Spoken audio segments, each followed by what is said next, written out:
So hello friends, good morning, back to back my channel Papiya's life. তোমরা সবাই কীরকম আছো? আশা করি সবাই ভালো আছো, আর আমিও ভালো আছি। আর আজকে দেখো বিছনা সব উঠানো হয়ে গেছে, আর এখন বাজে 9:45। তো এখন রেডি হবো আর আমি যাবো অল্প হসপিটালে যাবো, মানে বার্থ সার্টিফিকেটটা ডিজিটাল করাতে লাগে তার লিগা। তো আজকে দেখো আমরা কই যাই। ও ঘর থেকে বারবার পরে যায় দেখি শুধুমাত্র একটাই অটো আসলো, আর এই অটোটা না পাইলে তো চায়ের অব্দি আমাকে হাইটে যাইতে লাগতো। তো আমি আর সোনাই গেছি, কি সোনারও দরকার করতে পারে, সোনার মানে চুল কাটামো তার লিগে লয়ে গেছি হেরো।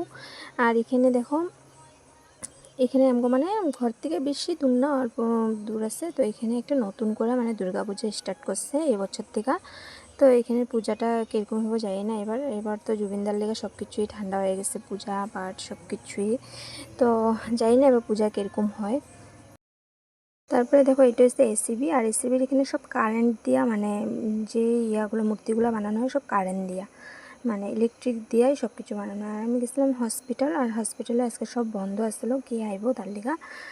তো কাজটা আমার হয়নি, অল্প সময় এখানে দাঁড়িয়েছি, তারপরে দেখি হয়নি। তা আবার অটোত করে আবার গেছি গা লঙ্কা রোড যায়া। তো আমাকে না একবারে চুলটা আগে কাটাই নি, চুল কাটতে গেছি, যায় দেখো কত মানুষের ভিড়, মানে চুল কাটতে পারো কি না, কখন হবো তাও জানি না। তারপরে এলো সোনার বাড়ি। তো দেখো কইতে সোনার মুখের অবস্থা দেখো, চুল ঢুকে গেছে। তারপরে এখান থেকে আবার গেছি গা আমাকে মাসির ঘরে, উমা মাসির ঘরে। আজকে ফট করে আগে সীমা মাসির ঘরে জেনে আগে গেছি উমা মাসির ঘরে কারেন্ট আসলো না, কারেন্ট গেছে গা। তারপরে এখান থেকে আবার গেছি সীমা মাসির ঘরে।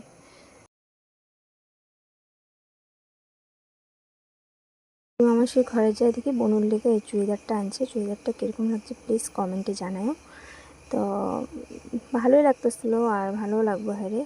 আর মাসিটাও ঘরে দেখো ভিতর এত রৌদ্র পড়ে, তো আমাকে না এখন জায়গা আর রৌদ্র কমবো না, কেন কি সোনার টিউশন আসলো। তো যাইতে এরকমই কোপাল যাই, একটা অটো ওইখানে পেলাম না, পরে আবার হাইটে গেলাম লঙ্কা রোড, ওইখান থেকে অটো নিছি। অটো নিয়ে তারপরে দিয়া গেলাম ঘরে। আর এই যে দেখো কইছিলাম যে ঘরের সামনে পূজাটা, সামনের সাইডটা দেখো এরকম হয়েছে, তো কীরকম লাগছে। তারপরে আয়া ড্রেস খোলারও চান্স পাই নেই, সোনারও লেগে গেছি গা টিউশন।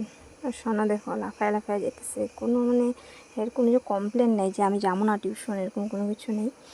যখনই যাই একদম হাসি করতে করে যায়। দেখো যাওয়ার সময় ডেইলি টাটা দিব, আর এরকম ঘুরা তাকায় আমার দিকে যায়। আর কোনো সময় আবার মানে রুমের ভিতরে ঢুকে আবার বার হয়ে দেখে আমি গেছি খানি কি।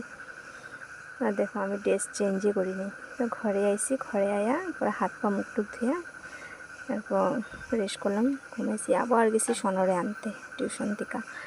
পরে ঘরে আয়া খাইলাম গরম গরম পপ দিয়া চা। আমার সোনার দেখো লেখা, সোনার লেখা ঠিক আছে না? সোনা সব কিউট লাগতেছে না? দেখি সত্যি এসব কইতে লাগে না, কত সুন্দর লেখা পড়ো। আজকে একটা বহুত দুঃখের কথা, দেখো নখটা কোন জায়গা থেকে ভাঙছে। এই পূজাটা আইলে না, তারপরে মা কইতেছে চল মামা তাকে ঘর থেকে ঘুরেই। তারপরে বহুত দিন পরে গেলাম রাত্রেবেলা। তো যায় দেখি মামিয়ে সব ধুয়া দিছিল, এগুলো সব কভারগুলো ভরছে। আমগোর লগে আমগো পরেই গেল আমগো বড় মাসি। তারপরে এখানে সব বেরিয়েছে, আর মামি কইতেছে চা খাবে নাকি, না কেউ খাইব না চা। তারপরে দেখি মামি এনে দিছে পাঁপড় ভেজা। তো ভাইজা খায়াটে তারপর না বহুত টাইম হয়ে গেছে, ঘরে যা ভাত খেতে লাগবো, টাইম হয়ে গেছে চলো।